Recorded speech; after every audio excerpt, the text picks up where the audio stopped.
G'day, and welcome back to Everlasting Summer. It appears something has exploded. Is it Eliza again? Or is it Alanya playing tricks again? I wonder what it could be. Well, I was approaching the square when I heard a loud bang. It seemed like something had exploded. I was paralysed. Well, you better start moving. I'm in a hostile environment, not knowing the rules and laws of this place. It would be better for me to run, but at the same time I was curious. Probably I would have just kept standing there, but somebody grabbed my hand. It was Olga Dmitrievna. Why are you standing here? Let's go and see what happened. Can't you ever manage without me? It seems like you two work well together.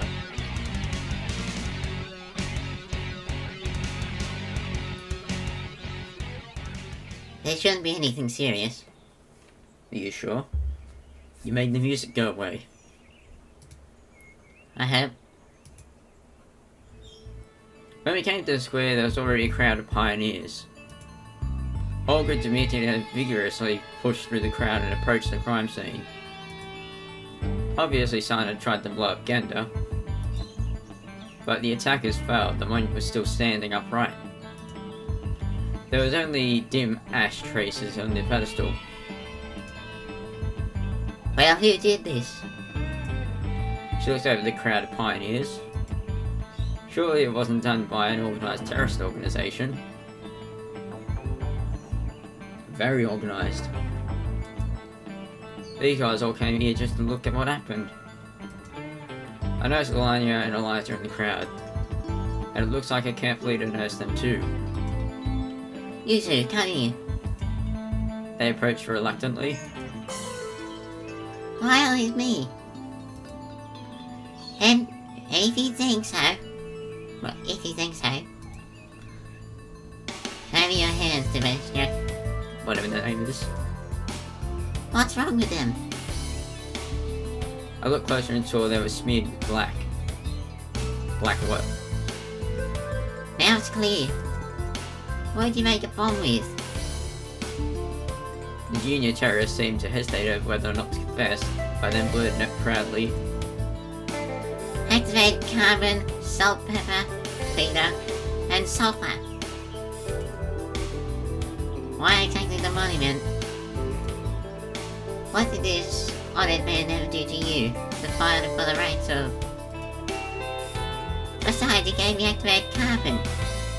She pointed at me with her finger. The whole square stared at me. Thoughts about the pointlessness of this act due to the small bomb size left me at that very moment. She stole it. Yeah, sure. I did nothing. Even if I gave it to you, I'm sure that Semyon would never take part in such disgusting antisocial act. Yes, exactly. Weaseling out of everything. I agree. I could hardly imagine how long she would have kept on scolding Eliza if Electronic hadn't popped out at that very moment shouting. I found it.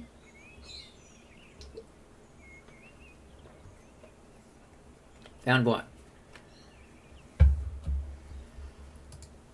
Everyone turned towards him. He held a boot in his hand. Here. Electronic boastfully shook it over his head. It's Shrek's boot. Okay, calm down. Tell us in detail where you found it. In the forest. On the way to the old camp. Old camp? Whispers ran among the pioneers. There's more than one camp.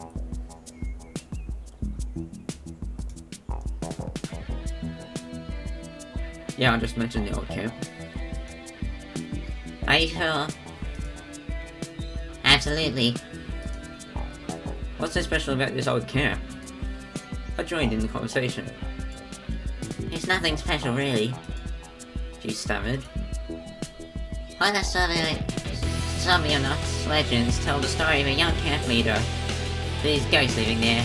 She fell in love with the pioneer, but he rejected her, and so she killed herself. She committed harakiri with a kitchen knife. Next day, the boy found it was hit by a bus. Melania ran out of the crowd. Bus? I refrained from asking about the route number. But science doesn't acknowledge the existence of ghosts, so we have nothing to be afraid of. Anyway, somebody should go there. Let me guess. Me? Suddenly the crowd started to thin out. Oh, we're going to meet you now. It's almost night. Maybe tomorrow. I turned around and saw Slavia and Lena. What if at night something happens to him? No, today, right now. By the way, where is this place? Electronic roughly described to me the direction that told me the story of the old camp. The camp leader looked at me attentively. If you think that You're the only man here. Are you speaking about age-wise? Because you've been turned back into a teenager. I looked around the area. Of course. Electronic was quick to flee. I still didn't want to walk in the woods alone. If you asked me, I would.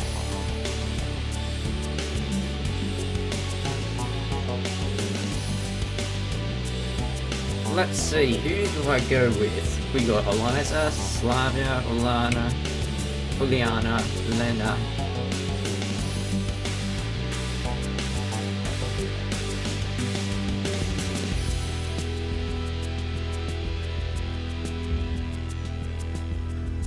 Well, Eliza was the one that played the trick, so she can come with me. And Rasmus, That name goes with you. It was as if Olga Dmitrievna had read my mind. why is that? Well, you tried to pull up the monument. And as if that wasn't enough, you also tried to slander Semyon. She said in such a voice that Eliza did not dare to argue. Happy now? She blurted once we were left alone. What do I have to do with this? Was it me who tried to blow up the monument?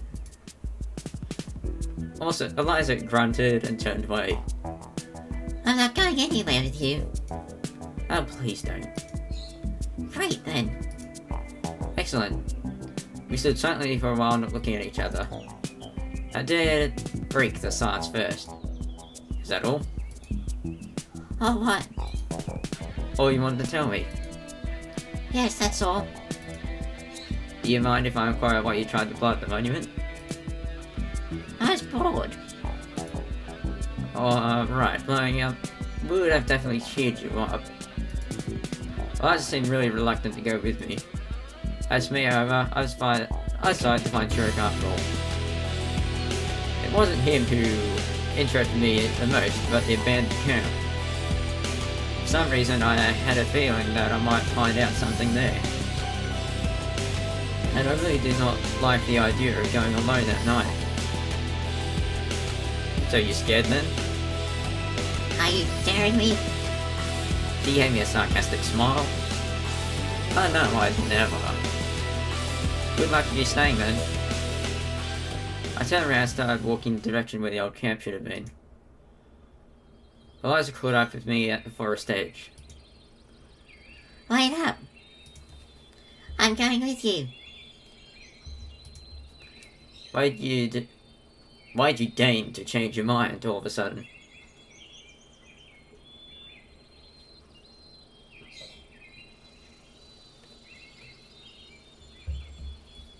Haven't heard that word used in a sentence. Thought it would be easier to say decide to change your mind. I asked ironically. You don't need to know. She snarled and handed me a flashlight. Ooh, a torch. How thoughtful. That was quite wise. I don't know what I would have done there alone in the dark if it wasn't for Eliza. Electronic had told us the old building was built right after the war. It looked like a kindergarten or like a barracks I expected, and definitely could hold fewer pioneers than today's camp. It had been abandoned for about 20 years. Further into the forest. The night forest was completely unlike during the day. It was dark for one. Just a couple of hours ago it seemed like just a small grove, where even a blind man wouldn't get lost. However, as the darkness fell, the trees seemed to grow up, the bushes suddenly took up all the free space, and the paths so wide in daylight turned into barely visible waves in the dark green forest ocean. There's more of a blue hue, like dark green, blue, sort of thing. Final strokes to this picture were the birds, the insects, and the beasts, who were giving a concert, each with its own instrument, creating together an amazing yet frightening nocturnal symphony. We walked slowly, Eliza a bit ahead of me in her wake. Oh, and me in her wake. Trying not to fall far behind. Too far behind. She acted self-assured to a fault. Absolutely not like me. Every rustle of bushes nearby or hoot of an owl overhead made me cringe and look around timidly. Of course, it was obvious that there was not much to fear here. The local woods were likely to be teeming with odd beasts, and it seemed there were no people at all in this world, apart from those in the camp. However, the fear was there on the instinctive level, and I tried to walk carefully and to stay as watchful as I could. Discretion is the better part of valor, after all. Whatever you reckon. Eliza stopped suddenly. So suddenly that I nearly bumped into her. Now where? Well, Electronic gave you the directions, right? What? Well, straight ahead, I guess. Are you sure? I tried to figure out the directions. It looks like we're going the right way.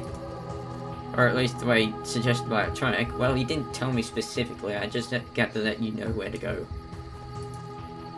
However, without a map, without a GPS or GLONASS navigation, I wasn't even sure that we were still on the same planet, wherever it was. We haven't taken any turns, we've been walking straight forward all this time, just as Electronic said.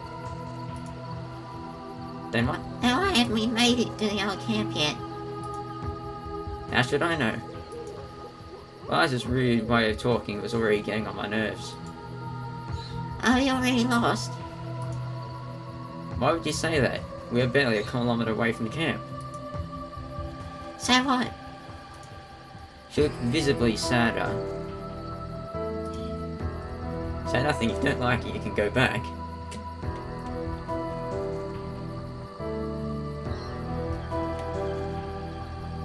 You can leave me all alone. Liza's eyed me disappointingly for a while, and then her face changed sharply. Well, I will then. She suddenly turned around and started marching briskly back towards the camp. Good luck there, I shouted as she was going.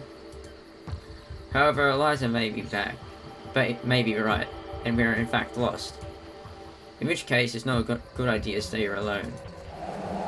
The cold night breeze blew stronger and I shivered. But going after her mean losing face, even worse, admitting she's right. No, I'm not ready to accept that. I could have probably spent until morning arguing with myself about this, if it weren't for Eliza's scream. What, she screamed? My legs carried me on her and towards where she went.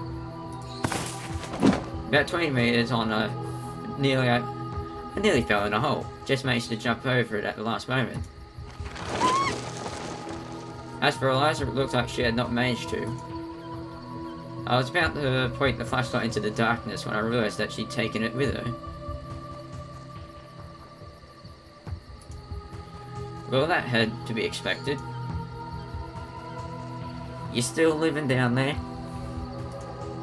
Yeah. Her muffled voice sounded up from below. Did you break anything? Hell if I know, idiot. Well, you don't sound like you're in pain. A light flickered in the hole. I stepped closer and bent over to examine how deep it was. The crumbling hole went about 3 meters into the depths, but it was pitch black below. Help me get out. Well, I yelled angrily. And how do you imagine I should do that? I don't know, think of something. I could get a branch. Well, what do you see now? Describe it. Well, it's sort of a tunnel and... No, just a tunnel. A tunnel? That's weird. Come on, get down here. Is that the best idea you have? I'd rather run to the camp for a route. You're gonna leave me here alone? Liza's voice lost much of its impudence. But you're alone down there anyway. Hey! She cried out loud, directed the flashlight right into my eyes. Well, don't panic. Trolls aren't going to eat you there. I'll be back in a flash. Liza was screaming herself into a fit down below, but I couldn't make out the words. However, I only managed to take a few steps to the ground before the ground yielded under my feet, and before I knew it, I was tumbling down. I grabbed a thin root, and that's how I slowed down my fall. But it snapped under my weight and went flying down with me. Now we're on the ground.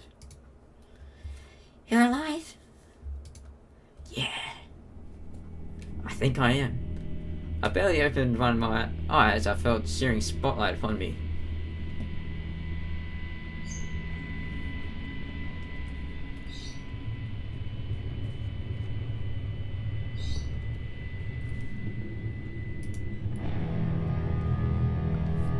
Put it away, you blinded me. Bit bright there. Liza was squatting next to me and looking at me in a nervous manner. Any limbs broken? I don't know. I've moved my hands and feet, everything seemed to be fine. Given the height, I was pretty lucky to make it down alive. I barely managed to stand up and examine the crash site. Indeed, we were in some kind of long corridor.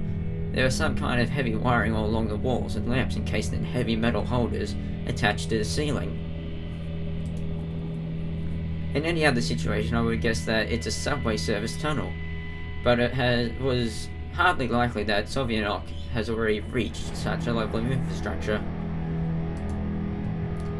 Where are we? I don't know, but we have to get out of here.